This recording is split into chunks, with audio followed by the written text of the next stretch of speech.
Hi everyone, it's Dayan and welcome back for another vlog here in our YouTube channel. And today we are going to talk about Atome. The updates and how you can cash in, how you can cash out in a simple way. So this is a tutorial on how you can cash in, how you can file a loan, and how you can maximize the points if you want to convert it in your credit limit. We're going to do that. And also, there are updates about Atome card. I'm also going to help you on how you can increase your limit with this card. And I am very satisfied on using this. I don't have any problems at all, especially if I'm going to use this for my grocery, for paying bills, and for booking flights. You can also book flights using your Atome card. Atome card is like a credit card, but the good thing about this card is that there's no membership fee or annual fee every year. I will also going to discuss on how you can do installment with this card. If I am going to be honest with you guys, I have been using this card for 1.5 years, and I can say that I have never encountered any problem using this card from a grocery, paying bills, booking my flight. It's really amazing. You can also use Atome card if you want to travel to Japan. Just use this as your regular card or credit card. If you want to avail this card, please link in my description. There is a link there. Just click it and then please use my referral code so there is a 70% of your approval, okay? I also use this card if I'm traveling to Japan. You can pay it in a grocery, you can pay it anywhere. There is a minimal fee if you want to use this abroad, but it's still, this is a really good card to use abroad. So what are we waiting for? Let's start the vlog now.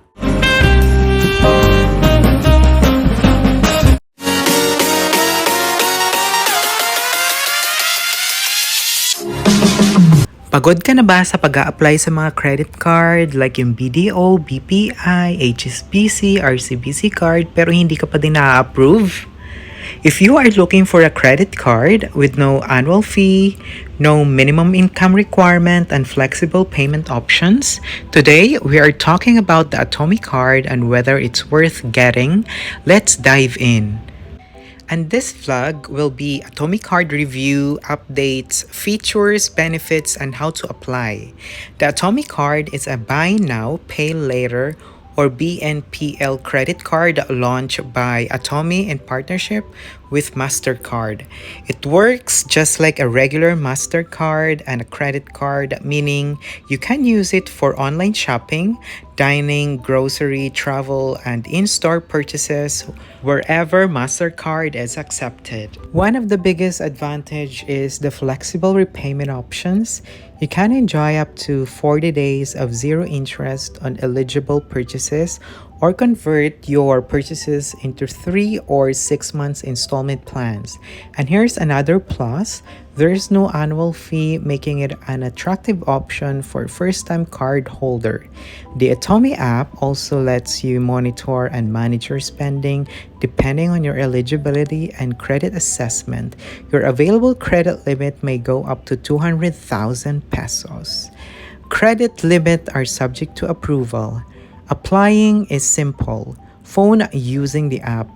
Download the Atome mobile app. I have a link in my description. You can use it. Complete the application, upload at least one valid government-issued ID, and submit your details. The process usually takes around 90 seconds. Yeah! And that's everything you need to know about the Atome card. If you found this video helpful, don't forget to give it a thumbs up, subscribe to the channel, and hit the notification bell so you won't miss our next finance and tech videos. Umpisahan na natin ang mga updates na kailangan natin malaman tungkol sa Atome. Check natin si Atome app, and then andito tayo sa mismong main dashboard. Isa sa mga bagong update ngayon is yung cash loan na tinatawag.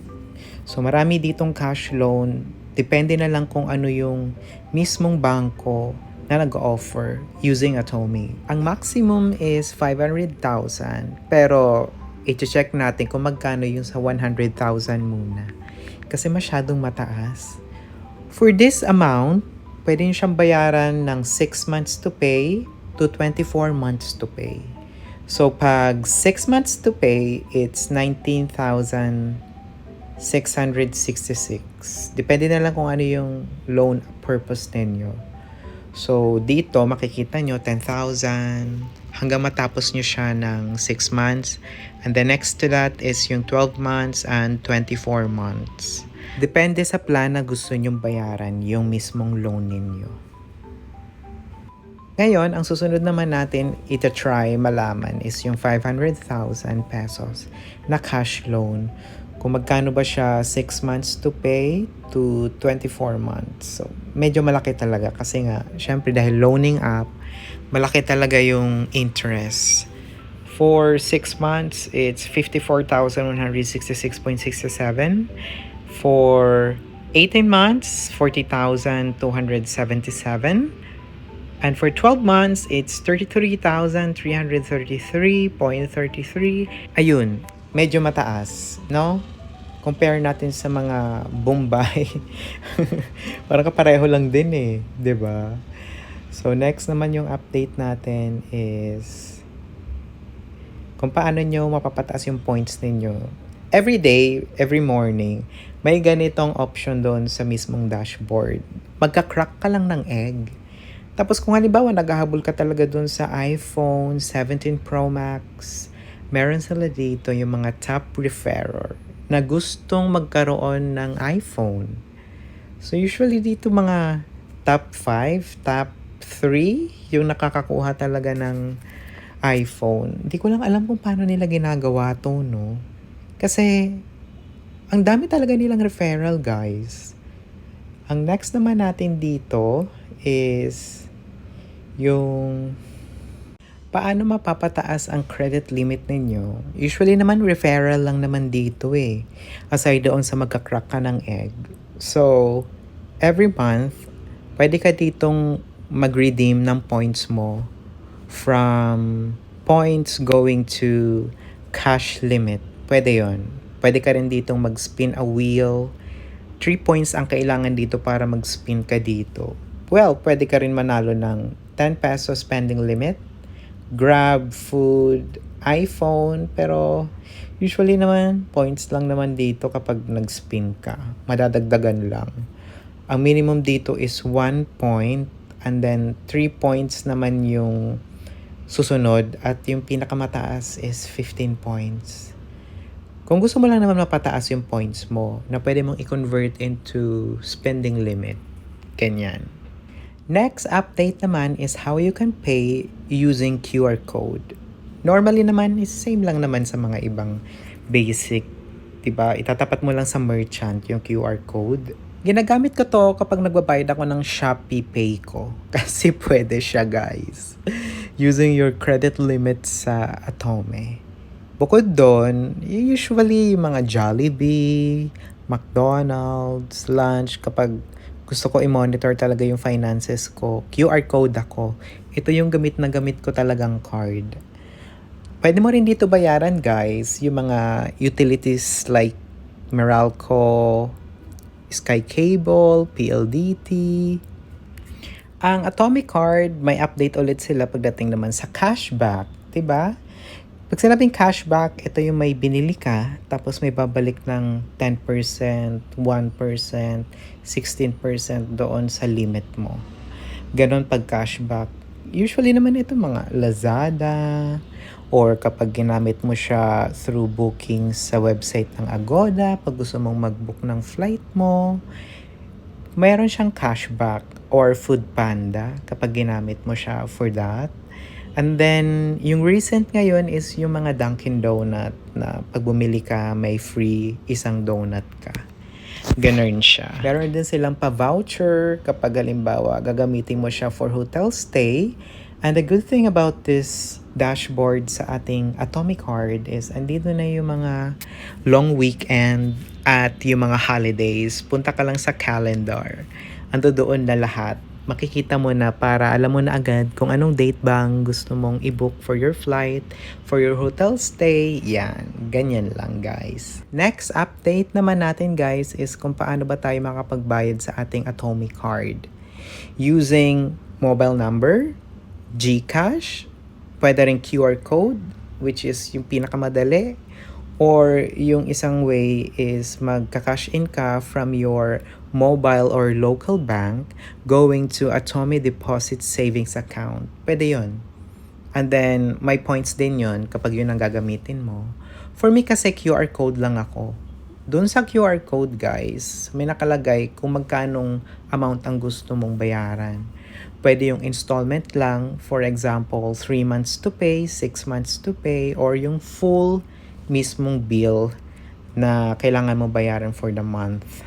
Panglimang update naman guys is yung premium perks na pwede nyong i-unlock dito sa Atome dashboard. Pag more than 500, 300 points ka na, pwede mo siyang i-convert into credit limit or limit boost. For example, yung 300 na limit boost na yon, 30 points lang yon sa Atome. Bukod doon, meron din dito yung, di ba, gusto mong magkaroon ng aqua flush, di ba? Yun, pwede yun. Or gusto mong magkaroon ng voucher, pero malaking amount nga lang ng points yung kailangan mong i-claim for the rewards. For example, yung sa 500 rewards ng GCash, 650 to 800 points ang kailangan doon. For me kasi hindi ko naman yung ginagamit. Now, andito na tayo sa exciting part kung paano tayo makakapag-cash in from Grab using your Atome card. Okay? Siyempre, ina-nominate nyo muna dito guys yung card number ninyo. Don't worry, safe naman to. Nakalimutan ko palang ilagay dito yung insurance ng Atome card. Kung gusto nyo magkaroon ng insurance yung mga purchase ninyo at yung mga hindi nyo naman swipe pero nabawasan yung credit limit ninyo sa Atome. Mayroon siyang ganong option. 62 pesos lang yun guys. Balik tayo dito sa pag-top up guys. Nakita nyo, punta lang kayo sa cash in and then click nyo lang yung Mastercard ng Atome card ninyo and then mag-nominate lang kayo kung magkano yung gusto nyong amount na i-cash in. Ang minimum dito guys is 150 to 300 pesos. Ang maximum naman guys is 4,000 pesos. Kung paano nyo naman malilipat yung na-cash in nyo sa GrabPay ninyo going to your account, for example, GCash or BPI, BDO, mag-nominate lang kayo guys ng account ninyo sa GCash, sa Maya, sa account nyo mismo. May bayad lang siyang 15 pesos. Yun yung transfer fee from GrabPay going to GCash. Pakita ko yan sa inyo dito para malaman nyo din kung magkano ba. Dito, meron akong BPI account. Dinominate ko dyan. Para kapag mag-cash in ako at kailangan ko ng pera, ito transfer ko lang from Grab app to my account sa BPI. Pwede rin dito guys sa e-wallet kung gusto nyo yung GCash. Pwede din. Same lang din naman yung transfer fee. 15 pesos lang din naman. And that's it for today guys. Thank you so much for watching this video. I hope you like, share, comment, and subscribe.